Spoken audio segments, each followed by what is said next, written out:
Next question. Public enterprise is defined as, answer is, an organization owned and managed and by public authorities for definite set of public purposes. Public enterprise mean those enterprises which are established by the government and whose ownership and management are also in the hands of government. These enterprises are either entirely owned by the government or their maximum ownership lies with it. Three forms of public enterprises. Answer is departmental undertaking, the Indian Post and Telegraph Department, the Indian Railways. Formation, ownership and management by government. Next is statutory public corporation.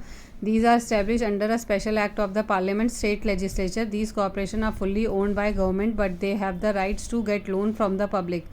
RBI, Life Insurance Corporation of India, IDBI, Air India, etc. Next आती है government company, a company which has a minimum of 51% of the paid up capital in the name of central government or state government or partially the central government and partially one or more state government. तो इसके example है Hindustan machine tool, coal India limited, national fertiliser limited. Next question. If the shares of ₹10 on which ₹8 is called up and ₹6 is paid is forfeited, state with what amount the share capital account will be debited. तो यहाँ पे 8 answer आएगा. Other option 6 थे, 2 थे और 10 थे. वो कह रहे हैं 10 रुपये का शेयर था, 8 उसकी कॉल्ड अप थे. तो जो कॉल्ड अप अमाउंट होती है वही तो शेयर कैपिटल में आती है. नेक्स्ट क्वेश्चन है which business unit generate substantial cash surpluses due to low industrial growth rate and high market share. तो कैश काउज था, ये पहले हम कर चुके हैं प्रीवियस क्वेश्चन में.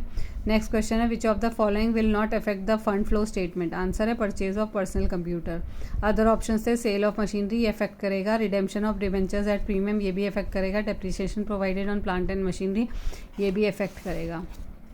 नेक्स्ट क्वेश्चन, ये नेक्स्ट जो सोल्यूशन दे रखा है ये दे रखा है यहाँ पे फंड फ्लो स्टेटमेंट का फॉर्मेट. यहाँ पे फर्स्ट फंड्स के सोर्सेज होते हैं funds from business operation, sale of fix asset, issue of share, issue of debenture, long term borrowing, decrease in working capital if application amount more than source amount. Application of fund होता है loan from business operation, payment of dividend, payment of taxes, purchase of fix asset, payment of long term loan, redemption of preference shares, redemption of debenture, increase in working capital if sources are more than the application amount. Next question है formula of fund flow from operation है net income plus depreciation plus amortization minus gain on sales of property. Next question है match list 1 with list 2 and select the correct answer using the codes given below in the list. तो यहाँ पे है goodwill of a company, intangible asset, overdraft जो है वो current liability है, preliminary expenses fictitious asset है, premium on issue of shares reserve and surplus है.